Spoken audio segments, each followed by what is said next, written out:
ಕರ್ನಾಟಕ ರಕ್ಷಣಾ ಸಮಿತಿ ಕಳೆದ 25 ವರ್ಷಗಳಿಂದ ಹಲವಾರು ಜನಪರ ಕಾರ್ಯಕ್ರಮಗಳನ್ನು ಮಾಡಿಕೊಂಡು ಡಾಕ್ಟರ್ ಚೀನಾರಾಮರವರ ಅಧ್ಯಕ್ಷತೆಯಲ್ಲಿ ಇಡೀ ರಾಜ್ಯಾದ್ಯಂತ ಮಾಡ್ಕೊಳ್ತಾ ಬಂದಿದ್ದೀವಿ. ಅದೇ ನಿಟ್ಟಿನಲ್ಲಿ ಪ್ರತಿ ವರ್ಷ ಕನ್ನಡ ರಾಜ್ಯೋತ್ಸವದ ಪ್ರಯುಕ್ತ SSLC ಮತ್ತು PUCಯಲ್ಲಿ ಕನ್ನಡದ ವಿಷಯದಲ್ಲಿ ಹೆಚ್ಚು ಅಂಕಗಳನ್ನು ಪಡೆದಿರ್ತಕ್ಕಂಥ ವಿದ್ಯಾರ್ಥಿಗಳಿಗೆ ನಾವು ಪ್ರತಿಭಾ ಪುರಸ್ಕಾರ ಕಾರ್ಯಕ್ರಮವನ್ನು ಈ ನವೆಂಬರ್ ತಿಂಗಳಲ್ಲಿ ಹಮ್ಮಿಕೊಳ್ತೀವಿ. ಅದೇ ರೀತಿ ಈ ವರ್ಷ ಕರ್ನಾಟಕ ರಕ್ಷಣಾ ಸಮಿತಿ ವತಿಯಿಂದ ಸುಮಾರು 150ಕ್ಕೂ ಹೆಚ್ಚು ವಿದ್ಯಾರ್ಥಿಗಳಿಗೆ ನಾವು ಇವತ್ತು ಪ್ರತಿಭಾ ಪುರಸ್ಕಾರ ಹಮ್ಮಿಕೊಂಡಿದ್ವಿ.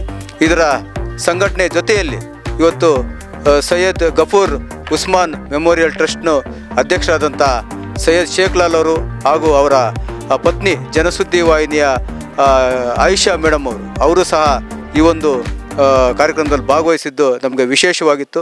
ಮತ್ತು ಕರ್ನಾಟಕ ಸಂಪಾದಕರು ಮತ್ತು ವರದಿಗಾರರ ಸಂಘದ ವತಿಯಿಂದ ಈ 3 ಸಂಘಗಳ ಒಂದು ಸಂಯುಕ್ತಾಶ್ರಯದಲ್ಲಿ ಇವತ್ತು ನಾವು ಕಾರ್ಯಕ್ರಮವನ್ನು ಹಮ್ಮಿಕೊಂಡಿದ್ವಿ. ಇದಕ್ಕೆ ವಿದ್ಯಾರ್ಥಿಗಳು, ಪೋಷಕರು ಹಾಗೂ ಗಣ್ಯರೆಲ್ಲ ಆಗಮಿಸಿ ಒಂದು ಒಳ್ಳೆಯ ಅರ್ಥಪೂರ್ಣ ಕಾರ್ಯಕ್ರಮವನ್ನು ಇವತ್ತು ನಡೆಸ್ಕೊಟ್ಟಿದ್ದಾರೆ. ಅವರೆಲ್ಲರಿಗೂ ನಾನು ನಮ್ಮ ಕರ್ನಾಟಕ ರಕ್ಷಣಾ ಸಮಿತಿ ಸಂಘದ ವತಿಯಿಂದ ಚಿರಋಣಿಯಾಗಿರ್ತೇನೆ. ಹಾಗೆ ಮುಂದಿನ ವರ್ಷಕ್ಕೂ ಸಹ ನಾವು ಏನು ಈ ಕಾರ್ಯಕ್ರಮಗಳನ್ನು ನಿರಂತರವಾಗಿ ನಡೆಸ್ಕೊಂಡು ಬರ್ತಾಯಿದ್ದೀವಿ, ಈ ಕಾರ್ಯಕ್ರಮಗಳನ್ನು ಚಾಚು ತಪ್ಪದೆ ನಮ್ಮ ಕನ್ನಡ ಪರ ಸಂಘಟನೆ ವತಿಯಿಂದ ಆಗ್ಬೋದು, ಪತ್ರಕರ್ತರ ಸಂಘದ ವತಿಯಿಂದ ಆಗ್ಬೋದು, ಅಥವಾ ನಮ್ಮ ಏನು ಸೈಯದ್ ಗಫೂರ್ ಉಸ್ಮಾನ್ ಟ್ರಸ್ಟ್ ಅವರಿದ್ದಾರೆ ಅವ್ರನ್ನೂ ಸಹ ನಾವು ಇವತ್ತು ಭಾಗಿ ಮಾಡಿಕೊಂಡು ಈ ಒಂದು ಒಳ್ಳೆಯ ಕಾರ್ಯವನ್ನು ನಡೆಸ್ಕೊಂಡು ಹೋಗ್ತೀವಿ ಅಂತ ಹೇಳ್ಬಿಟ್ಟು ಈ ಸಂದರ್ಭದಲ್ಲಿ ನಾನು ತಿಳಿಸ್ತೇನೆ.